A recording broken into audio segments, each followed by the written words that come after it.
v občinskem informatorju. Tretji Little Fox v Mariboru obiskalo 4000 obiskovalcev. Na Ptuju z 20. kurentancem otvorili nočno dogajanje karnevala. Filozofska fakulteta s prednostjo bližine študentskih domov. Valentinov koncert na Muti. Biotehniška fakulteta ponuja zanimive študijske programe.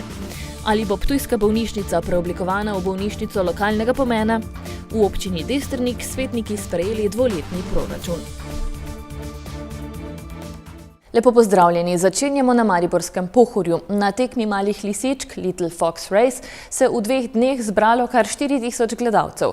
S to številko so organizatorji presegli svoje pričakovanja. K dobri obiskanosti in dobri volji tako tekmovalcev kot obiskovalcev pa je zagotovo pripomoglo tudi lepo vreme. Tekmovalo je več kot 550 otrok iz 12 držav.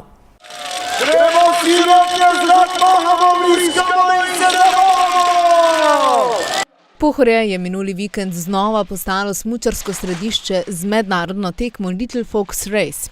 Gre za tekmo, na kateri so se najmlajši preizkusili na progi, po kateri se vozijo tudi najboljši.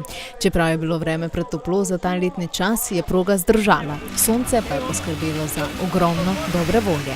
Eno sprostitev, da preživimo lep dan, topo dan, vse je super, mislim maksimalno. Boljš ga ne bi mogli preživeti, ne? Ne vem, zelo dobra organizacija, pa super je, no. Uživamo, res lepo vreme, tekmovalci, proga odlična, super. Super, zaradi tega, ker je fajn pa lepi sneg je. Organizatorji so bili z izkupičkom zadovoljni, z mislimi pa so že pri organizaciji tekem prihodnje leto.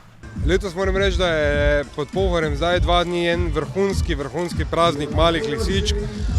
Prvič v 3. izdaji Little Fox je tudi vreme tisto, ki je prizaneslo in imamo res 2 vrhunska sončna dneva, 560 otrok na progi in verjamem, da so vsi vrhunsko uživali in se imeli maksimalno lepo.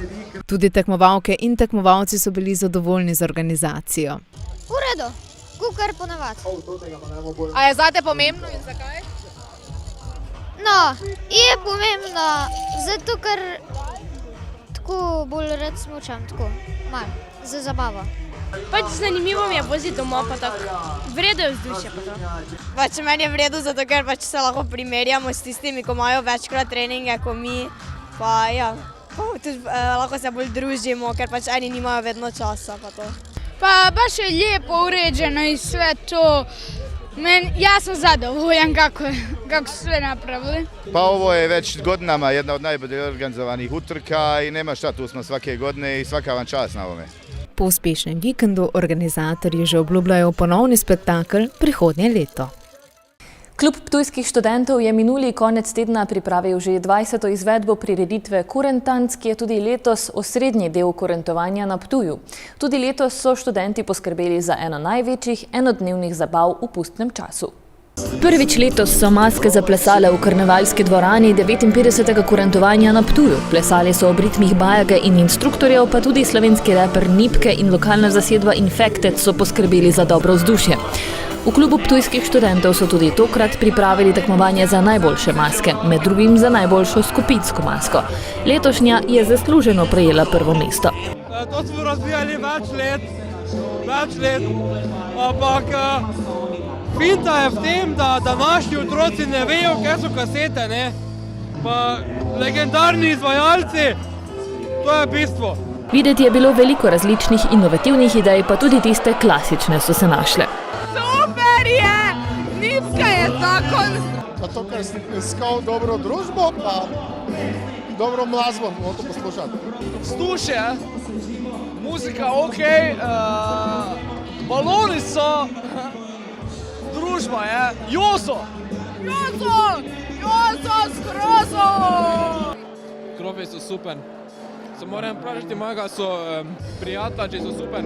Kurentovanje je bilo vedno najboljše, kaj je bilo na Ptuju. Te pa če traje 3 dni, tako je bilo pred 2 letoma, ali pa če traje mesec dni, tako je bilo letošnje leto. Zagotovo ena boljših mask je bil tudi Freddie Mercury, ki je poprijel tudi za naš mikrofon.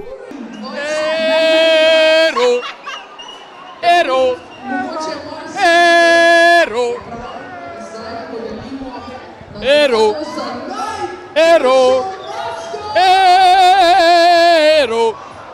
V 20 letih je Kurentanc postavil visoko letvico in se zasidral kot največja pustna čaga v času festivala Kurentovanje.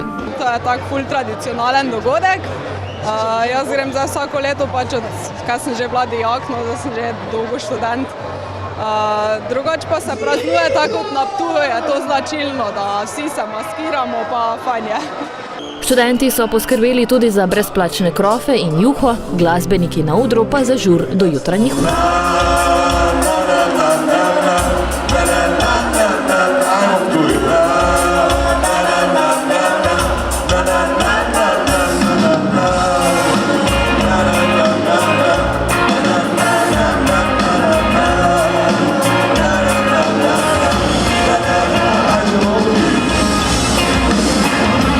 Srednje šole in fakultete so bile minuli vikend v znamenju informativnih dnevov, na katerih so se bodoči študenti in dijaki seznanili s srednješolskimi in študijskimi programi, ki jih zanimajo. Pri tem so jim pomagali kolegi iz študentskih organizacij in dijaške skupnosti. Informativni dnevi so način, s katerim želijo fakultete bodočim brucem in srednje šole bodočim dijakom ob tej pomembni življenjski odločitvi ponuditi čim več koristnih informacij, da se bodo lahko čim bolje odločili o svoji nadaljnji karieri in študijski poti. Na Filozofski fakulteti v Mariboru so bodočim študentom pripravili prav poseben program. Najprej zberemo vse naše kandidate tukaj v amfiteatru za skupni pozdrav, nagovor, nekaj splošnih informacij o fakulteti kot celoti.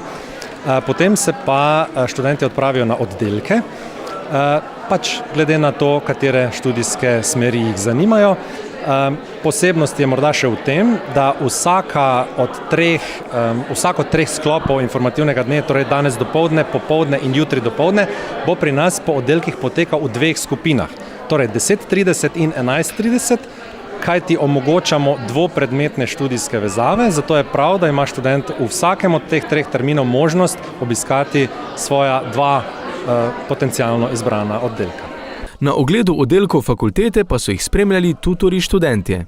V bistvu tutorji smo tukaj, da usmerjamo bodoče študente, jim tudi kasneje v predavalnicah in posebej po oddelkih razložimo, kakšna je naša osebna izkušnja s študijem, skupaj z našimi profesorji in predstavimo te študijske programe na hitro, na kratko, da jih naredimo čim bolj simpatične. Drugače pa ja, tukaj smo tutorji kot nek most med študenti in profesorji in ja, danes je naša naloga, da jih vodimo skozi ta celotni proces.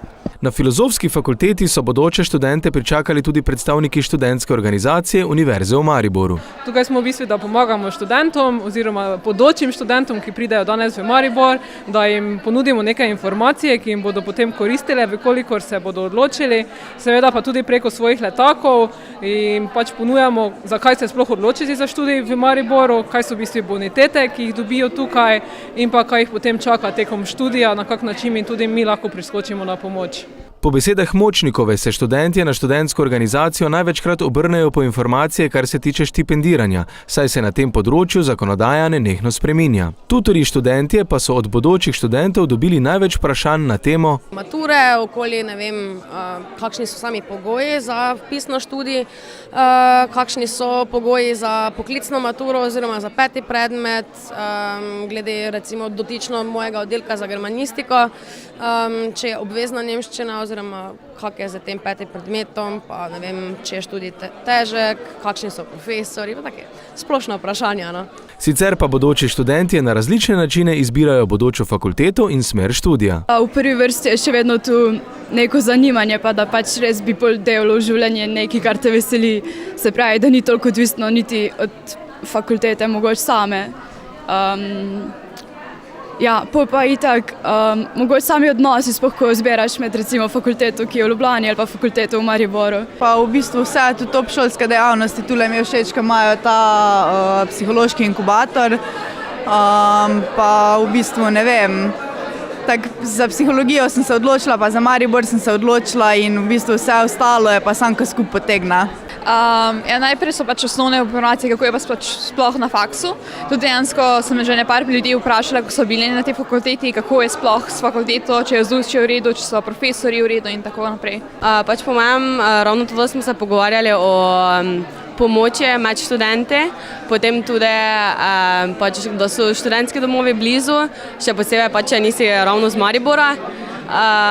pa da ti je program to, kaj pač pričakuješ. That it's in a very quiet place and the domovi, these dormitories are very close. Predstavniki študentskih svetov fakultet pa so seveda prepričani, da je prav njihova smer tista prava. Na pedagoški fakulteti je dobro študirati zato, ker študenti pridobijo veliko znanja za svoj pedagoški poklic, tako na predšolski smeri, kot tudi na vseh drugih smereh, to so razredni pouk, glasbena pedagogika, likovna pedagogika in športno treniranje. Če ste ljubitelj narave in če res imate radi naravo in celoten njen sistem in delovanje, pridete študirati sem res, ker je zelo, zelo zanimiv študij. Potem pa imamo še oddelke za fiziko in matematiko, tako da če ste bolj na tej strani, tudi seveda lahko pridete vedno. Potem imamo še oddelek za biologijo in ekologijo, ki smo bolj naravoslovci. V študijskem letu 2019-2020 Univerza v Mariboru razpisuje 4551 vpisnih mest, od tega 3736 za redni in 815 za izredni študij. Na Muti so letos priredili že 3. Valentinov koncert, ki je tako postal že tradicionalen. Tokrat z regionalno zvezdo Dunjo Vrhovnik in ansamblom Primorski fantje. Telovadnica osnovne šole Muta se je spet prelevila v koncertno prizorišče, ki so ga obiskali številni domačini. Prav zaradi dobrega obiska je koncert postal tradicionalen.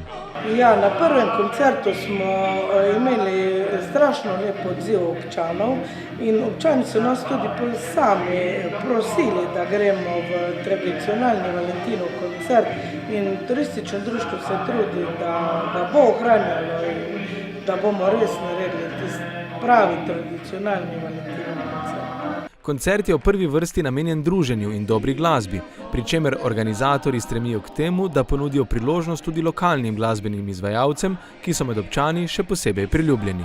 Ful sem bila vesela povabila, oziroma sem vesela povabila, da sem smela na Muti igrati.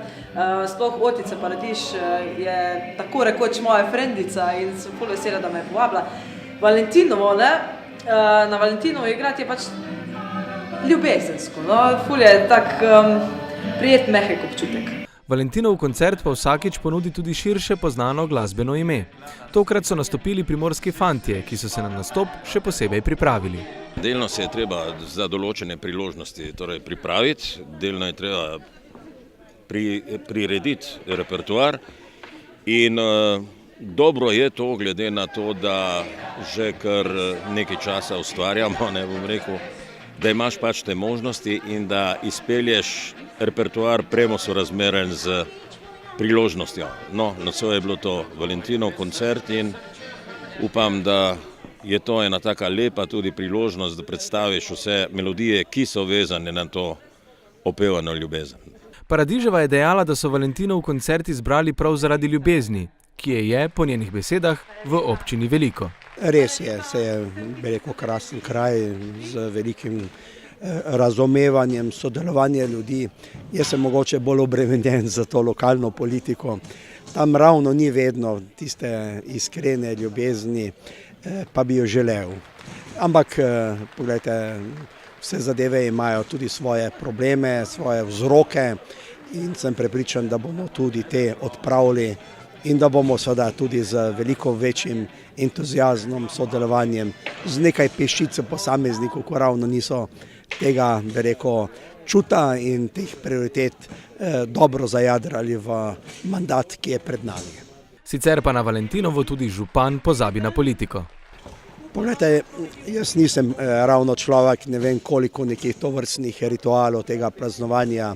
Seveda se ob vseh teh dnevih spomnim tudi na svoje domače še eno taščo, tudi mamo, hvala Bogu, da jo imam. In mislim, da so pravi trenutki, da se spomnimo tudi na to. Seveda bolj kot pa to je pa treba seveda poskušati živeti skozi celo leto, cel čas z razumevanjem, s toleranco, z odpuščanjem, če konec koncev hočete, ker v življenju prihajajo številni problemi, umetnost pa jih je, kako jih najbolje reševati. Ljubezen je bila tudi vodilo obiskovalcev koncerta. Ljudje bi se mogli imeti radi in to na veliko načinov, tako kot je bilo povedano, ni samo tista ljubezen med spoli. je tudi ljubezen do živali, do starejših in predvsem povezana s spoštovanjem. Tak, da je pač ljubezen in to se bi naj vsak držal. Kaj pa, da si zaljubljen, da se imaš rad. Sej veste, ljubezen premaga vse. Le spomniti bi se morali na njo vsak dan, ne zgolj ob prazniku, ki smo ga pripeljali iz tujine.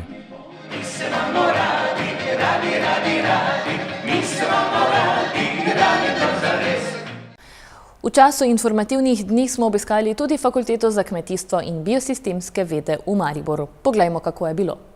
Prodekanica za izobraževalno dejavnost na Fakulteti za kmetijstvo in biosistemske vede se zaveda, da so bodoči študentje zaradi novega okolja nekoliko bolj zadržani. Zato so jim skušali posredovati čim krajše, vendar pomembne informacije o fakulteti. Predstojniki posameznih programov potem dajo nekoliko bolj specifične informacije o posameznih študijskih programih. Potem naši sedanji ali pa bivši študenti bodočim študentom predstavijo svoje dobre zgodbe, se pravi nekaj res tistega, na kar smo tudi mi ponosni, kar se splača izpostaviti.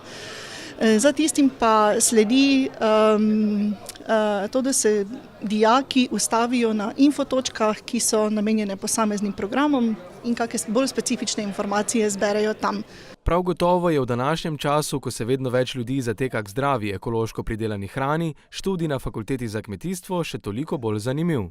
Temu so namenjeni tudi naši študijski programi in stvari se na tem delu resnično izboljšujejo, je pa res, da je potrebno vzgajati, pričeti že v vrtcih, potem v osnovni šoli in tako naprej, da bomo dosegli tisto, kar pravzaprav želimo.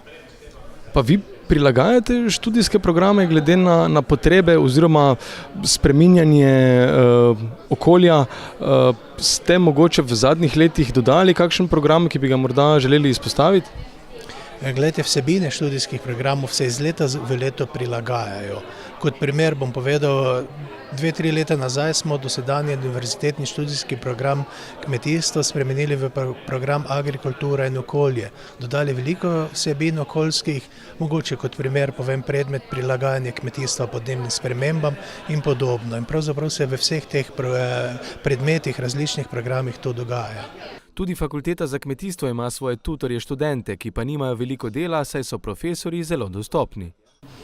Res na našem faksu se zelo pozna, da smo majhna institucija, nimamo veliko študentov in je zelo ta individualen pristop možen.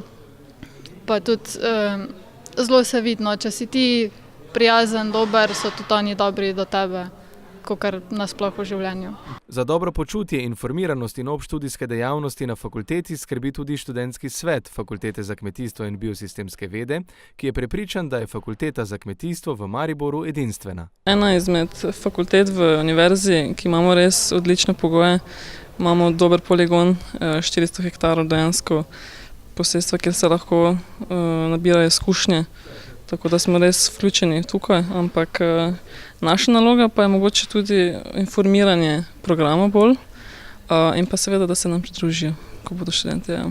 Ker gre za specifično fakulteto, bodoči študentje pri izbiri le-te niso imeli težav oziroma pomislekov. Ker me zanima kmetijstvo, pa sem iz vrtnarske šole, zato me zanimajo pridelovanje zelenjave, pa poljščin, pa take stvari. Ker se hočem ukvarjati z nečim, z naravo, ker hočem delati z živalmi, pa to je poklic prihodnosti. Ne? Mislim, ker brez kmetijstva ne more noben preživeti pravzaprav. Ne? Zelo dobro okolje ima, pa velika šola eno. Se mi kar dopade. Doma imam kmetijo, pa imam željo, da nadaljujem to. Študente je torej prepričala predvsem lega fakultete, ki stoji tik ob gozdu, in pogoji pridobivanja praktičnih znanj, ki so na Fakulteti za kmetijstvo in biosistemske vede ključni. Zato ne čudi, da fakulteta razpolaga s kar 400 hektarji poljskih in gozdnih zemljišč.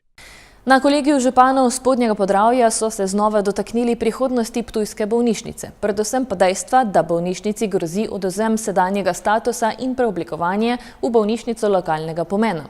V vodstvu bolnišnice so prepričani, da drugačna kot je zdaj ne more biti. Čeprav je gradnja urgentnega centra še vedno nejasna, so se župani Spodnjega Podravja na kolegiju ukvarjali predvsem z dejstvom, da bolnišnici grozi odvzem sedanjega statusa in preoblikovanje v bolnišnico lokalnega pomena. Mi bomo storili vse, kar je v naši moči. Oblikovali smo tudi eno delegacijo, ki bo se najavila pri ministru in temu odločno nasprotovala.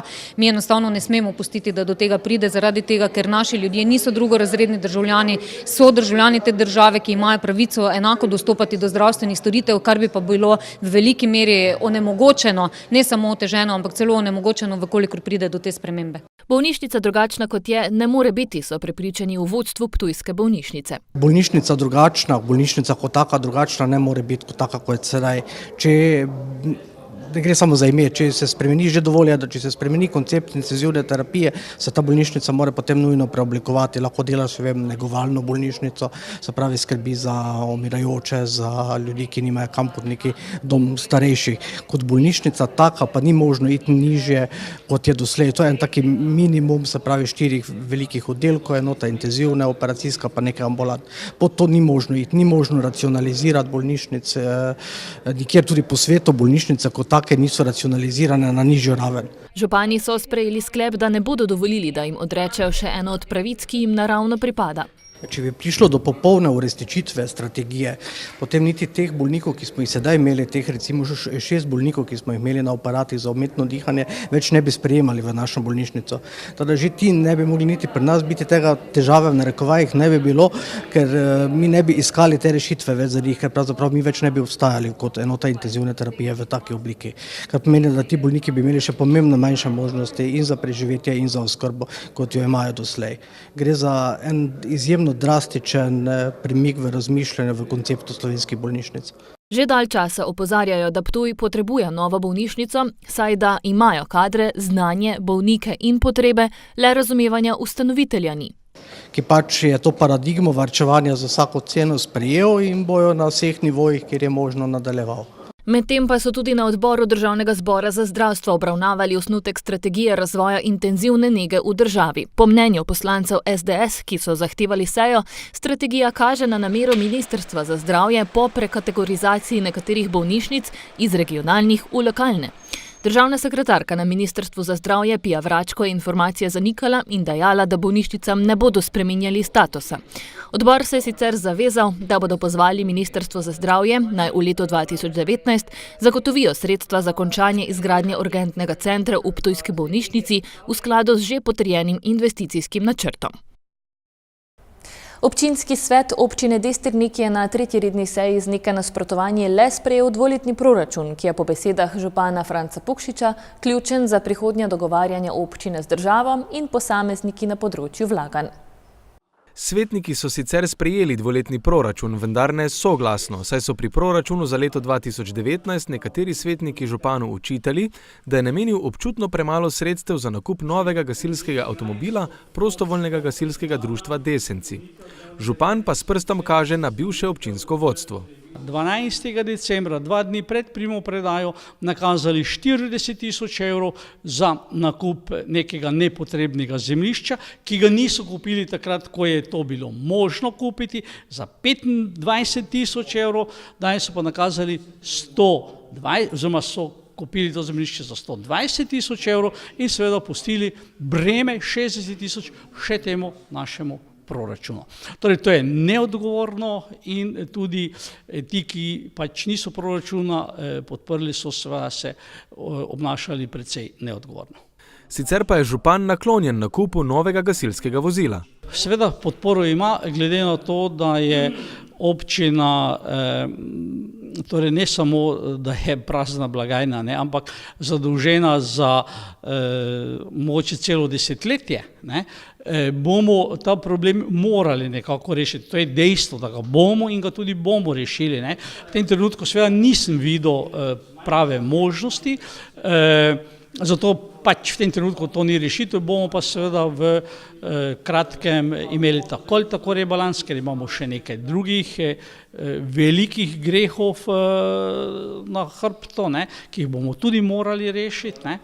In seveda ob tistih problemih oziroma reševanju tistih problemov bomo probali tudi delno to vozilo rešiti. Tudi sprejetje proračuna za leto 2020 ni potekalo brez zapletov. Opozicijski svetnik Branko Horvat je županu namreč očital, da predvidena ustanovitev javnega podjetja predstavlja odlično platformo za izogibanje javnim razpisom, da javno podjetje ni zavezano k izdaji garancij, po besedah Horvata pa se v preteklosti preko javnega podjetja posojal tudi denar. Mi smo že imeli javno podjetje je odlično funkcioniralo, tudi veliko investicij, ki so bile znotraj občine, jih je samo izvajalo, imelo je koncesije, sedaj je vse to se razpršilo, dalo se drugim javnim podjetjem, kar je seveda velika škoda, ne. Naš denar gre torej drugam izven občine, tu bi lahko bili zaposleni naši ljudje, pa pač enostavno niso, ker pač tega ne opravljaš.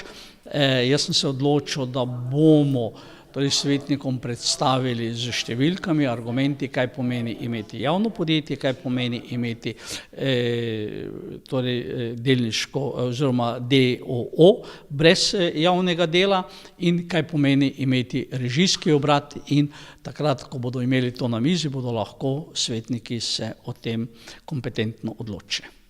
Sicer pa so bile vse ostale točke tretje redne seje sprejete soglasno. V podporo nakupu gasilskega vozila pa so se nekateri svetniki odpovedali sejnini in jo podarili PGD Desenci. Poglejmo še, kaj se te dni dogaja v naših krajih. Danes je prvi dan počitnic, ta čas pa lahko preživite tudi na Ptuju, ko brata Malek pripravljata norčave počitnice. Vsak dan med 10. in 12. v Centru interesnih dejavnosti na Ptuju. Od danes pa do 11. marca si v knjižnici Ivana Potrča na Ptuju lahko ogledate razstavo Opustu so zrele neveste, opustu pa preste. Jutri, 19. februarja, v Domu ustvarjalnosti mladih Maribor v okviru počitnic za otroke pripravljajo Nerv popoldan med 16. in 20. uro, potrebna pa je predprijava in poravnava vstopnine. V sredo 21. februarja v klubu KGB pa sledi monokomedija Jerneja Kuntnerja Roka tako s pričetkom ob 20. Toliko zaenkrat, spremljate nas tudi na spletnih portalih lokalec.si in mbreport.si. Želim vam lep večer in nasvidenje.